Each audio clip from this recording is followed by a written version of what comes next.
that I'm supposed to be lecturing on. So I'll just say just a few words. And then the first lecture, a good part of it at the beginning will be sort of motivation maybe for why one looks at homological construction. So I'll start somewhat basic. And then actually, hopefully in the second half of this lecture and starting tomorrow, I'll start to define some very basic things like the Hecke algebra that appeared in the first talk that Deependra mentioned, and some basic equivalences of categories, some very elementary things, which allow us to then set up the machine of homological induction. And the point of this homological induction is it's a way of constructing representation. So just like parabolic induction, which many people may be familiar with, it's a way of constructing representations from Levy subgroups of parabolics. Homological induction is an analogous thing, but it requires some code. And the point is that that gives not the first, but an interesting construction of these category of representations, which will be then the third lecture, hopefully, which is unitary representations which go homology, and I'll talk about their classification, and hopefully, maybe if there's time, which is unlikely, some applications. Okay, so let me just say that these are supposed to be the three topics. I don't know which of these are listing. So today I'll talk about the Borel-Weber theorem, the geometric realization of discrete series. I mean, obviously these are all theorems, serious theorems, so I just be able to state them and show how they roughly the formulations are, and some preliminaries about we will need about the category MGK, which is the same as in Professor Milich's talk, so I don't have to reintroduce that. Okay. The second lecture will be about homological induction functors.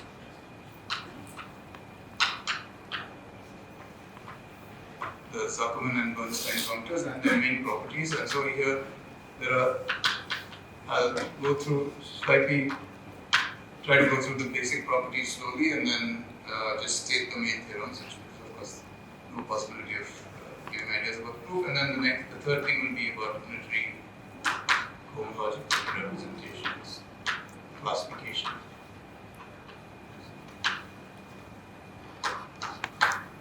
Okay, and some maybe applications.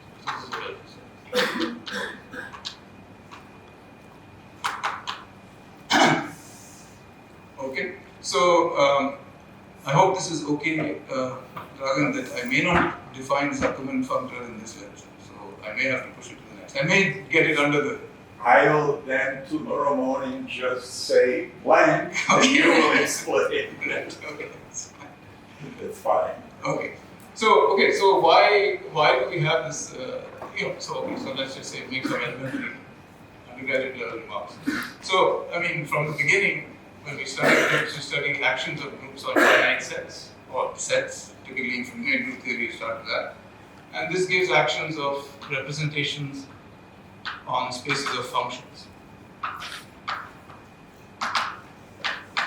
And really, homological constructions are just a generalization of that. You just don't look at functions, you look at some sort of higher functions, or you look at sections of a vector bundle, and then once you look at sections of a vector bundle, you're drawn into looking at homology. And so they're very natural constructions. It's just they use some sort of homological algebra and some sort of technology, which is I hope everybody is somewhat familiar with. Okay, so the first thing that let me review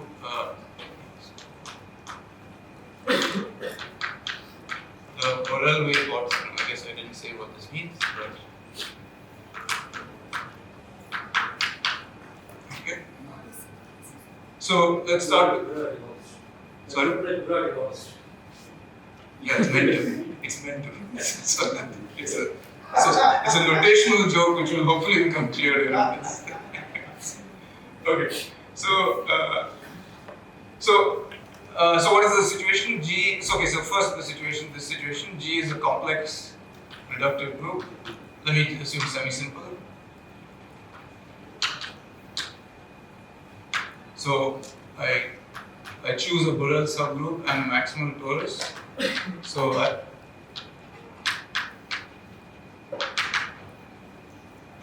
think these are kind of appeared. Certainly Borel subalgebras have appeared. So then this is the corresponding subgroup.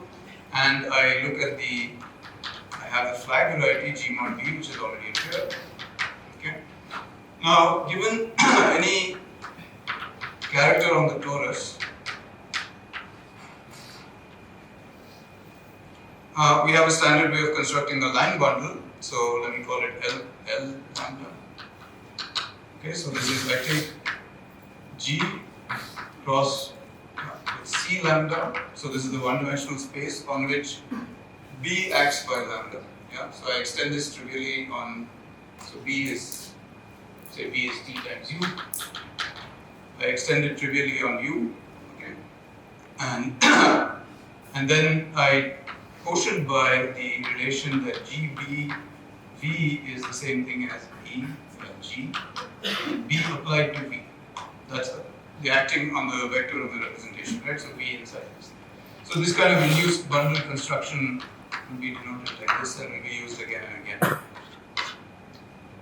Okay, so there is a line bundle. We define.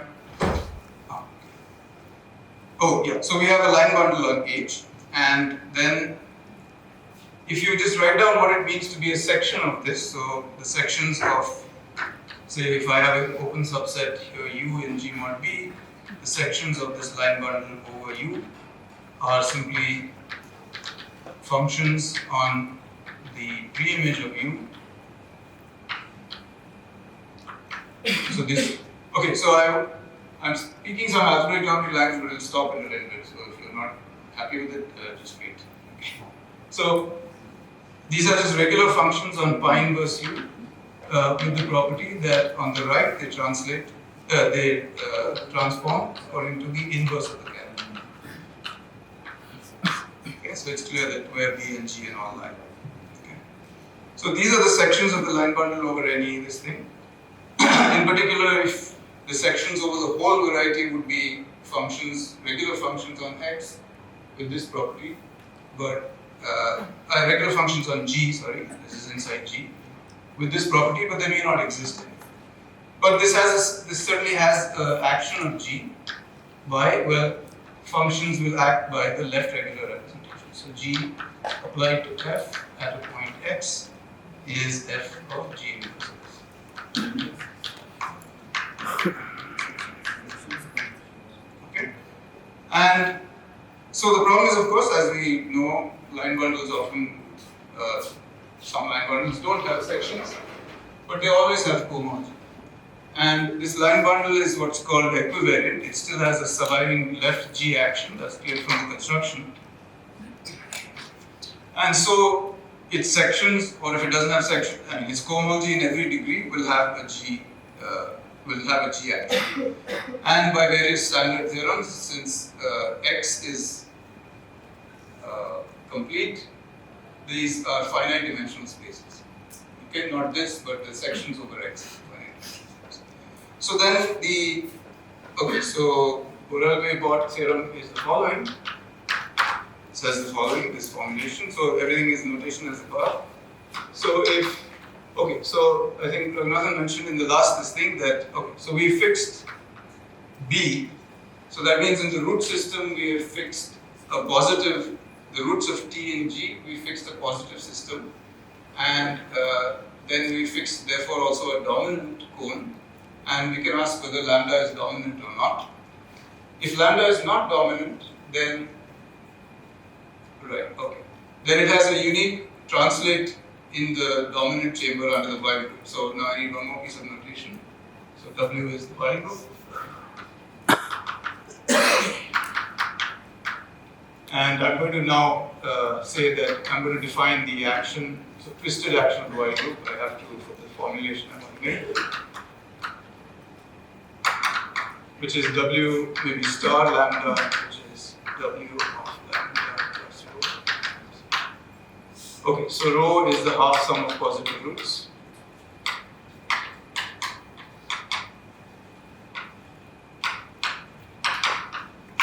Okay, so this, I think this appeared in your lecture, right? So in the root system, I fixed B, so I have a positive system, I have the while group, and I define this twisted action of the while group where you shift by rho, apply the while group, and shift. So then the theorem is the following, that, so there are two statements. So one, if no W star, okay, so element of W star lambda, so that means I'm taking the whole orbit of lambda under this action, is regular, then all the cohomologies of this line bundle vanish. Okay? So an example is of course that if lambda is minus rho, so I mean if lambda plus rho is singular, so this is equivalent to saying lambda plus rho is singular.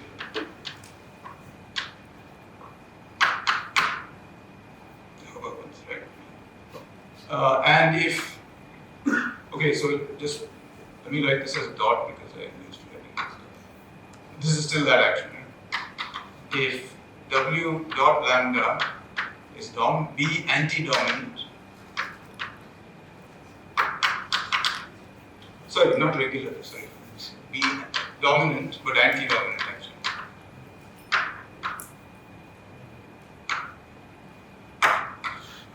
Okay, so B anti-dominant simply means that the negative is dominant, right? So again, let me repeat, B fixes a positive set of roots and therefore a dominant chamber.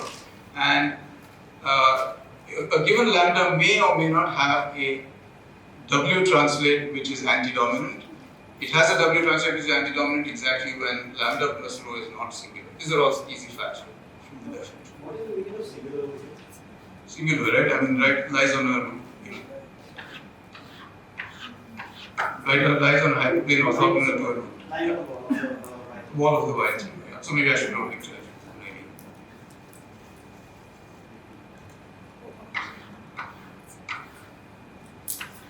Okay.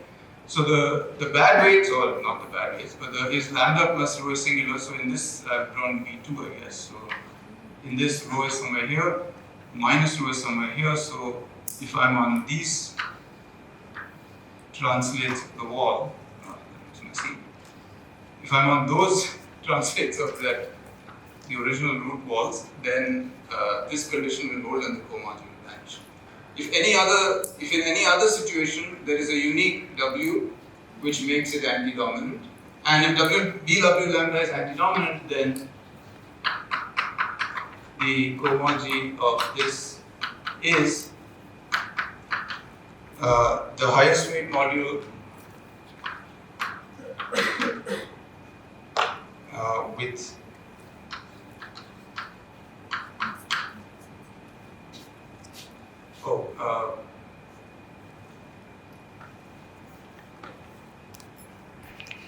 right. So this is actually the module with lowest weight. Okay, so yeah, I should have. Oh no, that's not possible.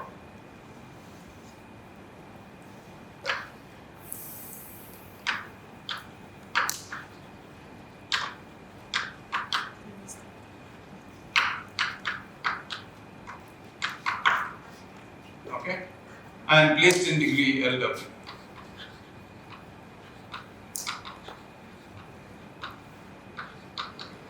Okay, so LW is the length of the element, which is the number of positive roots taken negative.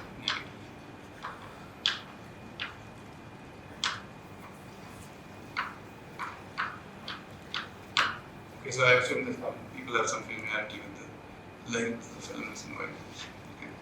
So that's what I wanted to say. Yeah.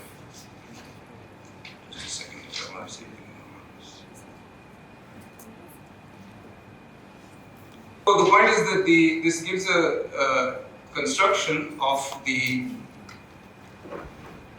irreducible modules with a given highest weight. Okay, so just to be sure that I think I made the. I think this is right. Did I put continuous here? W lambda is dominant. Okay, so this is the right. Okay. So, if for a given dominant integral weight, so I should say lambda as a character. For a given dominant integral weight, you get all dominant integral weights by running through minus W lambda, and this, I should call it minus here. Okay. Sorry. Okay. So the point of this is that it realizes very nicely, not just in the cohomology, not just as a piece, but yeah. So I should say, of course, what I meant to say here is that we know very well for finite groups and for compact groups, we can realize all representations using, for example, the regular representation. But the representations, the irreducibles, appear in the regular representation, first of all, with multiplicity, and many of them. Here the statement is very clean because it says, given a higher space module, as Raghunathan defined, finite dimensional higher space module, it appears as the total cohomology of exactly of this line bundle, and nothing else appears. Okay? Only thing is, it appears with the shifted degree. It doesn't appear in sections. Okay? So of course, there is the case when the length is where lambda itself is anti-dominant, then the module parameterized by minus lambda will be actually the space of sections of G mod. Okay, so I still slightly confused. I think I've got the anti-dominant and dominant correct. Can you explain what is the shifted degree means? Sorry, this just means that, you see, this is a graded vector space. This just means the same graded vector space with this. This means this graded vector. So V minus D means a graded vector space, but this vector space is put in degree D and nothing else. All others are zero. This is this is the standard notation. Okay. Yeah, don't worry about the minus, it's the right thing. Okay. So for example, in P1, so G is SL2, X is P1. Then let me fix my this torus, and the Borel is the upper triangular Borel. And if I look at this character, T to the n, this corresponds to, so this is my lambda, then L lambda is the, for those who are familiar with the usual Serre twisting sheaf or whatever they call it, it's the line bundle minus N. Okay? And so you see that O, for those who know what these things are, as long as if I have O minus 1, then that is a thing which has neither cohomology nor sections. Yeah? So that's this case of it. And as long as I'm in O, if O is positive, then I have sections, and I'm in one state situation of this, and it will appear in each knot. And if N is negative, then that means that I need to apply if I look at I get the cohomology, but I get the corresponding module will not appear in degree 0, but in degree 1, because I have to apply the Y group element to make it positive. Okay? So this is and you get the finite dimensional representation of the right dimension, which I guess is n plus 1. Okay. So this is the basic maybe model for cohomological constructions. So there is I should make two remarks. So one remark is that now this is a remark. Suppose G is a compact. So this is not the same notation. Maybe I should call G a compact group. Then if I look at its complexification, so a compact group always has a complexification. So I should have said this, all my groups will be linear algebraic groups. So I guess when I said this I meant in the algebraic sense. So if you were confused this, all groups are linear. Compact groups are linear. So a compact group, then I can take its Lie algebra, complexify it, and corresponding to that there is a Lie group, a linear Lie group, and that is what I call the complexification. So then GC mod B, so you can choose a Borel, so the GC mod B is G mod T, where now T is a maximal torus of the compact group. So this is the situation which has been in Raghunathan's lectures, right? So the point here is that now you realize G mod T as a flag variety of a complex semisimple group. There was a choice of B involved, so you could have chosen a different B, and that would give you a different structure of complex manifold on G mod T, fine. But you choose a B, and now all the irreducible unitary representations are finite dimensional. We know that because Peter-Weyl theorem and all that, or all the irreducible representations are finite dimensional, they're all unitary. And we can just realize them on G mod B by using the same construction. So I'll just write this down. I'll just restrict that line, I mean it's the same line bundle, so GC mod B.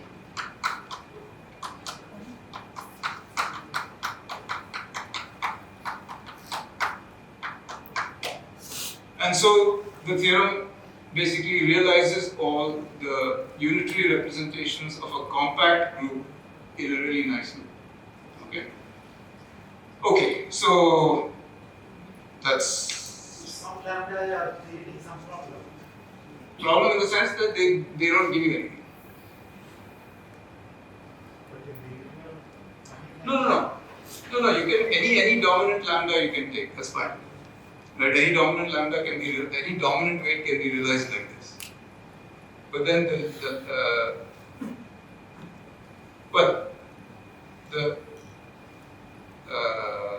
I missing a row? Sorry?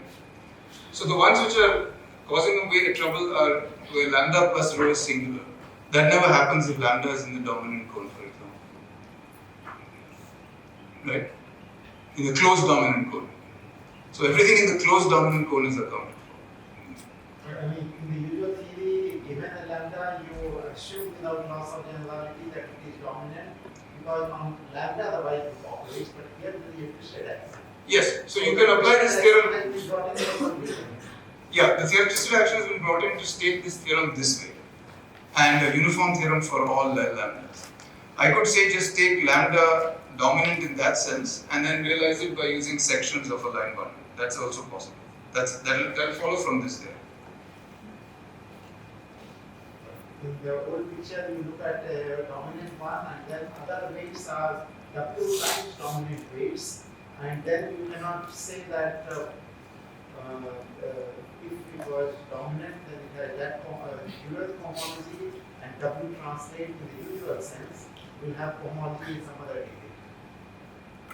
So that is the usual action of the Y group. That is the usual action of the Y group. Yeah. But so if you have a non-dominant character, Yeah, then you bring it to the dominant cone.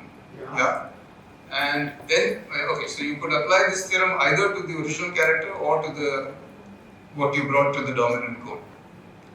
They would not give you necessarily the same thing. I mean, they're not the same. It's not the same thing, right?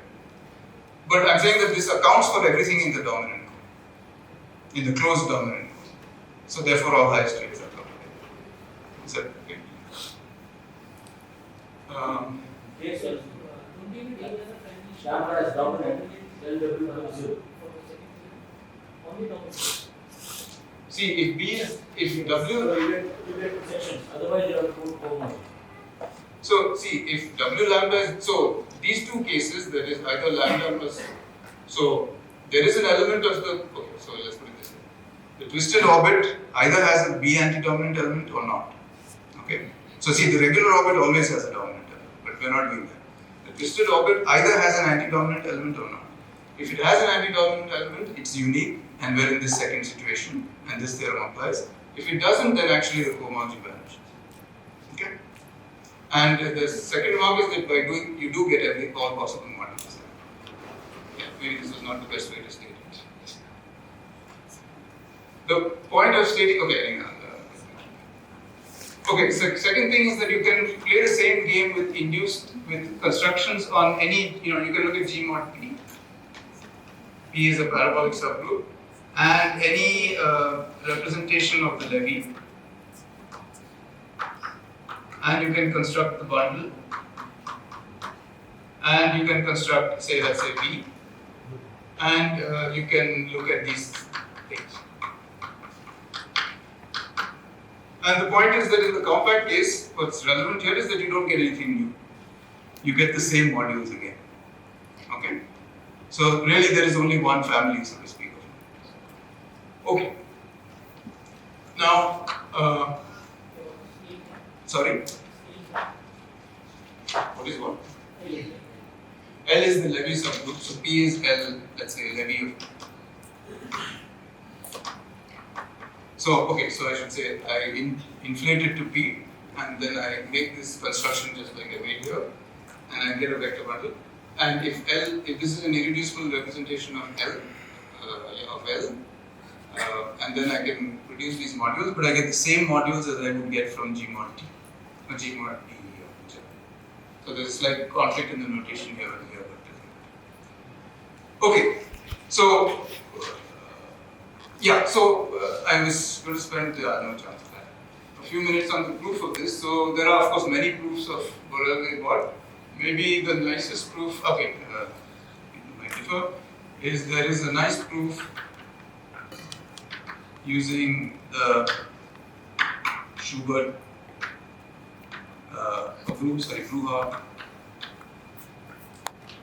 decomposition of X and what's called the Grothendieck-Cusack complex. This proof is due to Kempf. And the point is that you basically use the Bruha decomposition, which BWB and all that, and you just produce a certain complex, and that complex computes this thing. That's very easy to prove, just a very simple argument about Bruha cells. And then you see quite transparently the different structure of the complex in the different cases gives you this theorem. If you look at the complex more closely, it produces something dual to the famous BGG resolution, whatever that is. And you can also get the bi-character formula. So it's by just studying the action of T on that. So everything comes somehow neatly. Okay, but I obviously want to say that. Okay, so the point of that thing is that it's a little, it requires some slight technology, but the end result is you get somehow all three results, which I guess are somehow three related results. Borel-Gay, BGG resolution, and bi-character formula all come together, which is nice. Okay, so now I will just state the similar theorem, the analogous theorem for the discrete series. So analogous theorem for the discrete series. Okay, so I should stop and ask if you have questions.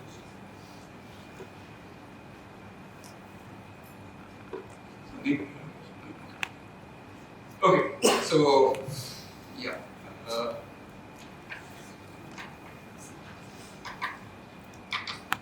Okay, so what do we mean by this? So now I will just take something from Professor Barsati's lectures. So recall that the invariant eigendistributions that he mentioned were parameterized as follows. So I'll just restate the parameterization of the discrete series. Namely, okay, so now what is the setup? So G is a real Lie group. Okay, so before going on, let me say that one maybe meta statement that we think is that it might be interesting to look at G mod T. So say G is non-compact now. Semi-simple at first. So one thing is that maybe we should look at G mod T. Another thing is that maybe we should look at G mod L. Yeah, so I'll explain why. So for example, for G mod T, maybe some sort of cohomology on G mod T of a line bundle will realize something. Now the problem is that of course G mod T is not compact in the non-compact case, and so you have to do some other kind of cohomology perhaps. And the other thing is that you, for various reasons, you certainly don't expect this to give you all representations. It will not say give you all discrete series, but What a complex structure. yes. So let's say you choose a complex structure, but even then, so that would be like choosing a Borel, and yeah, you know. So, but the point I want to make is that it suggests that one should look at homogeneous spaces for G of the form G mod T, or maybe G mod L, where L is the centralizer of a torus inside T maybe, and line bundles of that.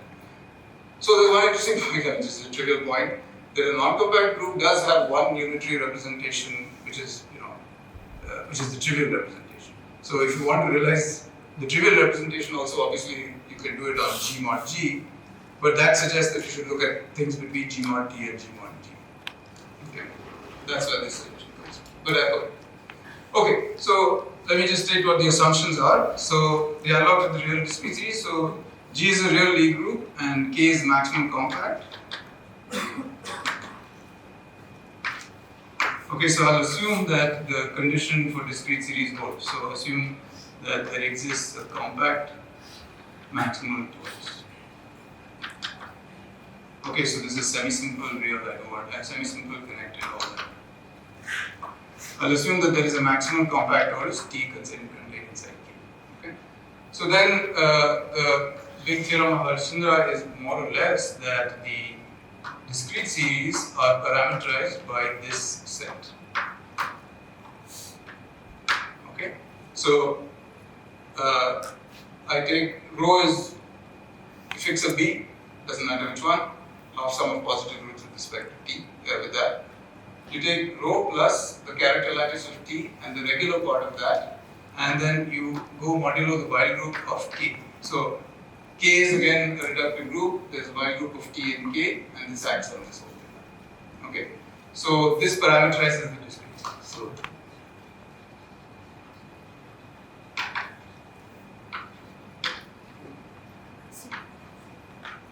So this is the big theorem. Right? And just as a remark, in this parameterization, you can just think of this, after all, this is inside, this is, you just complexify this space and it is the regular points or something of the Cartan. And so you can map this into W mod H, or then we call it T. Okay, so T is the T dual. T is the linear forms, complexified linear forms on T. And this now is the full version. Okay? And so there's an obvious map here, and that is the infinitesimal character. So in the notation it was used earlier, this is the maximal. This is identified under the Harshchandra isomorphism with the maximal spectrum of maximal ideals of this thing. So all I'm saying is that the discrete series parameterized by say lambda plus rho has infinitesimal character lambda plus rho, the W. Okay. So this description also shows clearly that this is just a reformulation, but you see that there are W mod WK many discrete series with a fixed infinitesimal character. Okay, so I'll just state, I don't know the history, but I'll just state a theorem. Oh, okay, I should go back to this again. In this case, the compact group case, when one was realizing this here, as we saw, you have to first choose a B so that this gets a complex structure, and then this becomes a holomorphic line bundle, and you can take the co-model. And so you can compute this by Dolgo co-model.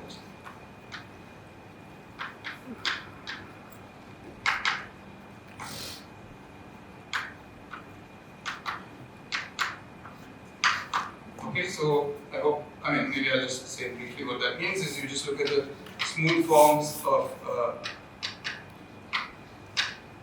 you look at the D-bar clone, you look at the smooth forms of type 0, P, etc. And this is a complex and of differential forms on a complex, on any complex manifold, and it's just the convergent type complex. Okay. The point being that explicit complexes are useful to this thing. Okay. Yeah. So the theorem here. So I guess after Harshchandra classified the discrete series, Langlands made a conjecture about realizing the discrete series in this way, in terms of Dolgo cohomology on G mod T, but with an L2 condition. Okay? And I think the first progress on that was by Narasimhan and Okamoto, and then by Parsarthi, and then by Schmidt. And so finally the following theorem was proved, okay, which is a direct general, an analog of that, except that I'm just going to state a slightly different notation. So given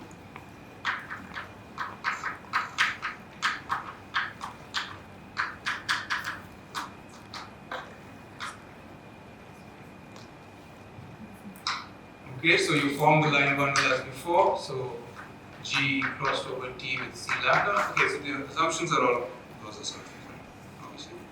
Then, okay, so I hope that if lambda plus rho is singular, so I'm going to state this now for just one chamber so that there's less trouble.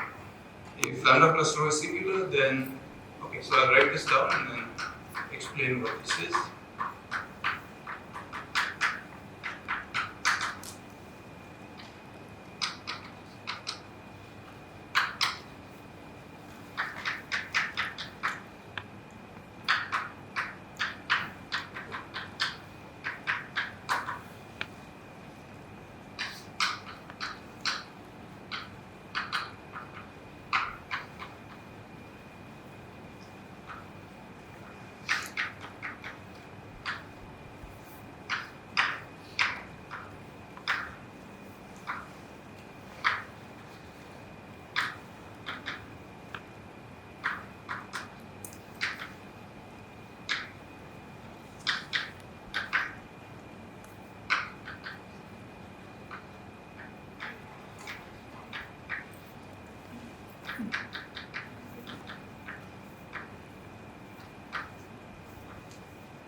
Okay, so I'll just say what this thing happens in a moment. Okay, so this is the statement. So this is the interesting case of the statement.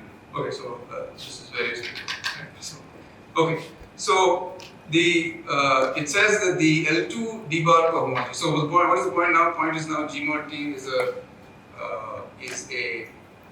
yeah. So I've chosen a T. So it is up here that I've chosen a 4L containing the T, so that I have a complex structure on this and a notion of positivity. And this is a square integrable d bar cohomology, which can be replaced by the square integrable d bar harmonic forms, whatever. It's some complex just like the Dolbeau complex, but with some L2 conditions put in. And then you just take the cohomology of that, right? So the statement is that what you get in this, now this is of course infinite dimensional, what you get in this is the discrete series representation with Harshanda parameter lambda plus rho, and it's placed in a degree which depends on the number of compact positive roots which have strictly negative inner product with the parameter, plus the number of non-compact positive roots with a strictly positive this thing on the inner product. So let me just say what the condition, what the picture is vaguely, just so that we have an idea of that. Okay, so if I'm not too wrong, what this will be like this. Okay. So the point is that the Harshanda parameter is defined up to WK. Okay, meaning that you have to look at there's one for each sort of lattice point. Okay, so I'll just say it out in words. So for each lattice point in say this half, each character integral point in this half, which doesn't lie on these. Okay, so that's the regularity condition. You have a discrete series representation. So for each such point here, okay, for each such point you have, this is a valid Harshanda parameter, and it contributes to this object in a certain degree, which is determined exactly by where it lies with respect to this. So I should have said that the positive roots either lie, so I've taken a G is equal to K plus P decomposition, and the compact roots are the ones for which the root space is contained in K, the non-compact roots are the ones for the root space is contained in P. Okay? And this is what so that's what the picture is. So it tells you it appears in, so again there is this basic thing that it appears in a single degree, it's irreducible, and it gets you exactly the representation you want. Okay. So this, I of course will not say anything about proof of this term, just as I didn't say anything about that. Okay, but I'll say one thing actually. So for example, you might want to, I made some noise here about this nice proof using just very soft algebraic geometry and the Breuer decomposition, which was given by Kempf of Borel-Watt. And you might ask, so the proof of this of course was much more analytic and harder. And you might ask, is there a similar approach to this? And there is, and of course it's part of the D module picture. You can make it work entirely in the D module. The K here, which is in the decomposition, in the K here, they are The same. K here. Oh, sorry, this is, yeah, but this is math frac. They don't look the same.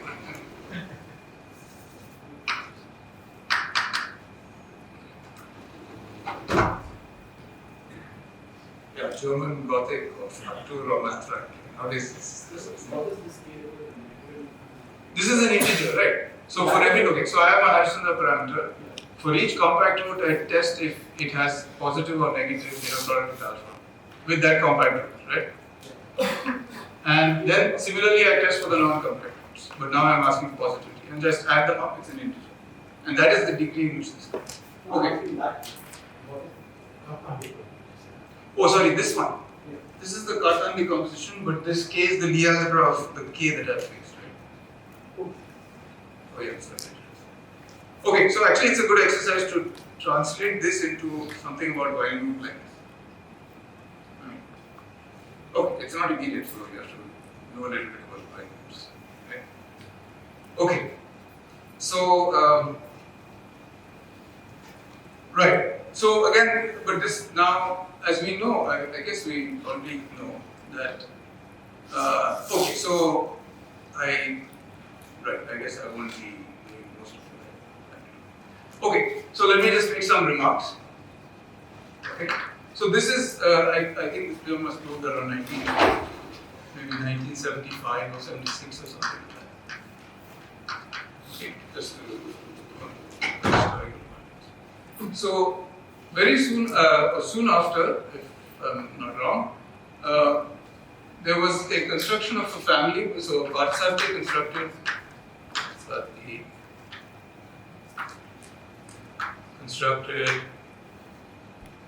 a family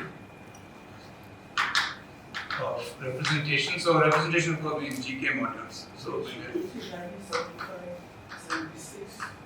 the realization. I mean, I think this formulation is Schmidt. 1969, 71. Okay, so.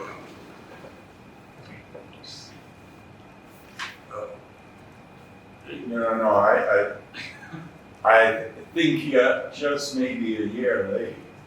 No, We- 1975. Oh, then Narasimha Okamoto, but No, so that's not quite this, right? This is, I'm giving the final sort of theorem which it contains Narasimha Okamoto, yours, and then Schmidt. 1972. I was brought in. Maybe plus minus,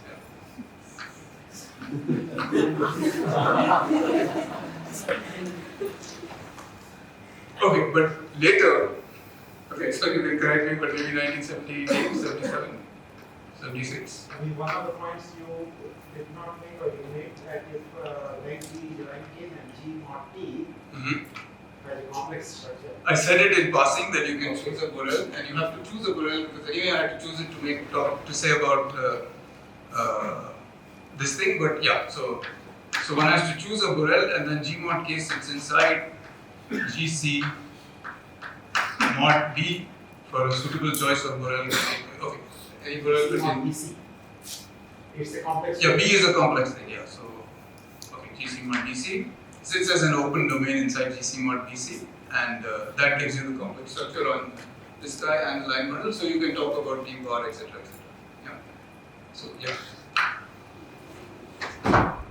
Okay, so Parsate, some years later, constructed a family of GK modules depending on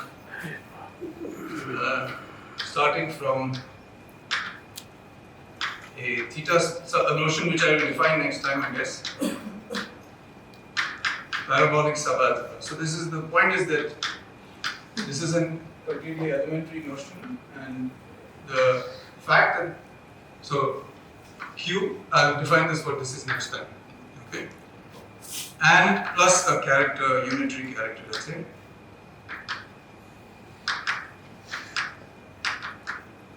The levy of Q. And these are the famous. Okay. These are the famous AQ lambda modules. And these are the cohomological representations which are going to come. So I will start from scratch next time. So there will be less cohomology next time. Actually, maybe it should have been done in the opposite order.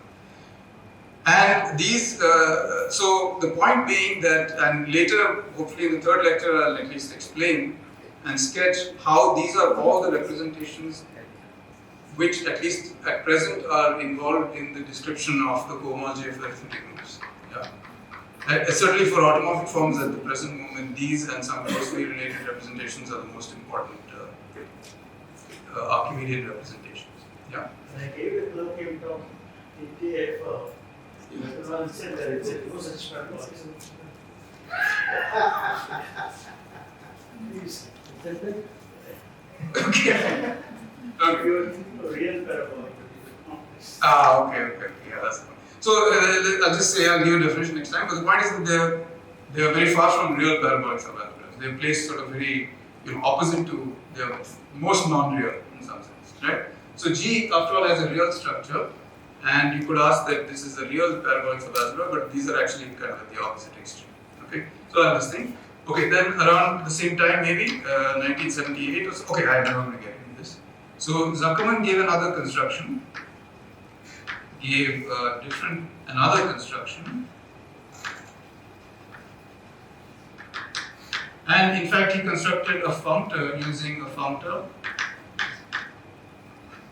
By constructing a functor, the Zuckerman functor, which will be constructed carefully next time, which goes from, again, I'll say just write it down and next time I'll give you details, which goes between the categories that appeared earlier, that is L intersection K modules and GK modules. And then when you apply it to a very particular, like any unitary character of L is the subgroup of G corresponding to map fractal. So when you take a unit or any character, you can construct a module, and that would be the module AQ lambda. Okay. So but the point is that this is the construction of cohomological induction, which I will talk about next time. Okay. I'll give some details about it. Okay. So then later, and the third one was maybe one should say that. Okay, so I'll say this later. Okay, so right. So if not okay. So just to say, the point is that these representations, cohomological representations, as we see, are the kind of at the present moment at least by far the most useful ones for automorphic. I mean, they're the only ones we can really treat properly for automorphic forms and cohomological arithmetic groups. And the fact that there is such an explicit construction of these with nice properties, and we can basically completely parameterize them, is very useful. Okay, so I think maybe I'll stop here because I don't want to get into this. So I wanted to. Should I just quickly define Zuckerman functor, or you could just say that it exists and I'll define it next time? Don't worry about me. Okay. Let's follow your plan. Okay, so good. Then. Okay, so let me I will either. It's late in the day, so don't take more than 5 hours. Yeah, I don't. I mean, people have had a long day. It's true. I think people from functors need more. Right. So let me just define theta stable parabolic, so it will be seen again next time, and it will be okay. So what is the setup now? Basic setup. So G is the real Lie group, which can be semi-simple or connected, reductive, let's say.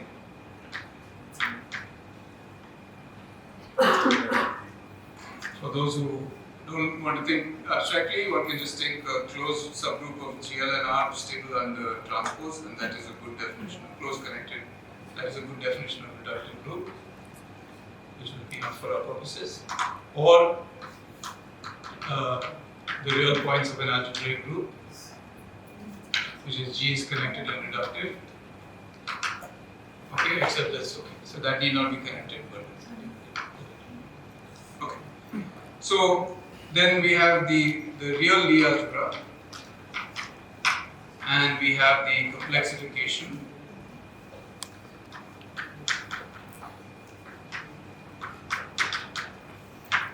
Okay. And we also have a Cartan decomposition. Okay. And we have a theta. Theta is the Cartan involution fixing K.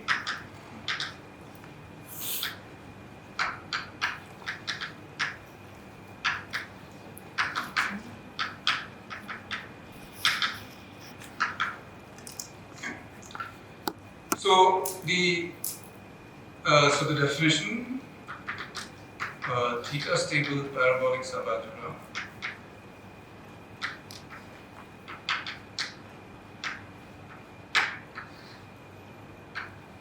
Q is a parabolic subalgebra. Okay, let's say parabolic. Q is sitting inside G. Such that, first of all, theta stabilizes it, and secondly, okay, so Q has, I can also conjugate with respect to the real structure, right? So G is the complexification of the real space, so I can conjugate with respect to that structure, that is Q bar. And Q intersection Q bar, which I will call L, is a Levy subalgebra.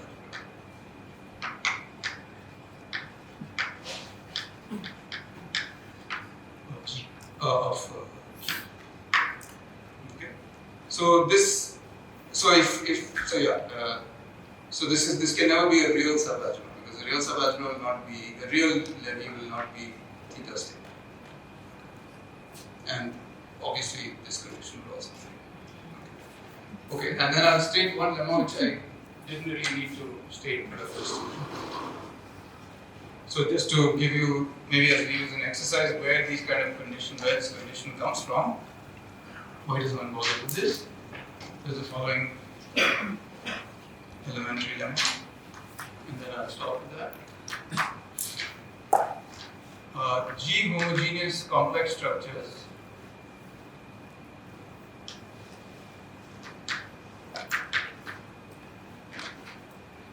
on say on a quotient say G mod H are the same thing as a subalgebra, Lie subalgebra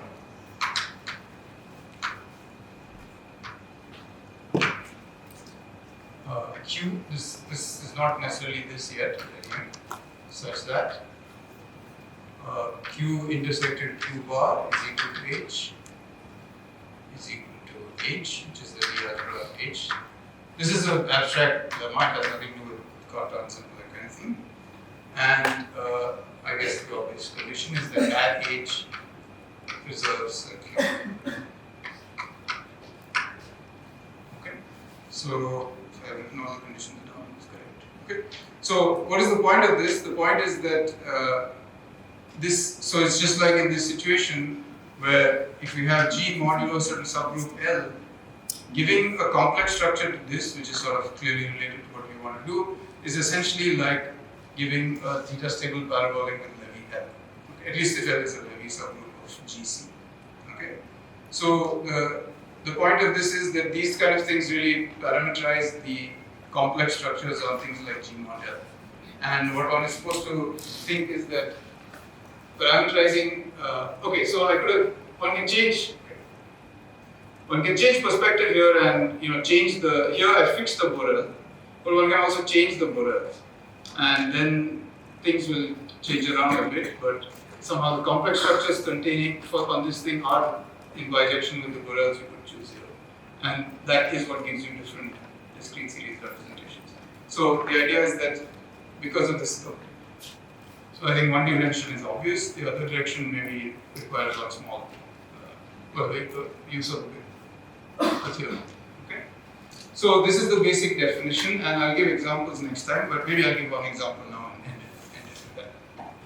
Just so that people have the idea of what this is. Okay, this will take me half a minute. So GLN, let's say GLN R. So I'll take the positive identity components so that I don't have problems.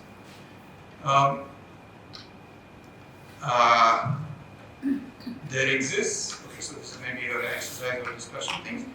There exists a theta stable. Okay, so let's say there exists a theta stable parabolic, the most natural one really, with L equal to GLNC. Okay, let's call this 2n. Okay, so GLNC is sitting inside GLN, GL2 and R, where basically, okay, so in the case n equal to 1, it's like saying, you take A plus IB and you put it inside this one. Okay, so what I'm saying is that there is a natural, so if you just put this into n blocks of this size, you'll get into GL2. I don't want to, I'll say it more about it next time. Okay, so the point is that, and you see the corresponding, in this case, the corresponding Levy subgroup is C star. Okay, so you see C star is not normally a parabolic Levy inside GL2R, but it is a Levy coming from the twisted Levy, coming from the theta stable. And so one can hope to get So the basic idea is to construct inductions from these twisted levies rather than the regular levies, and it seems like, and there's no direct way to do it except to use a cohomological construction.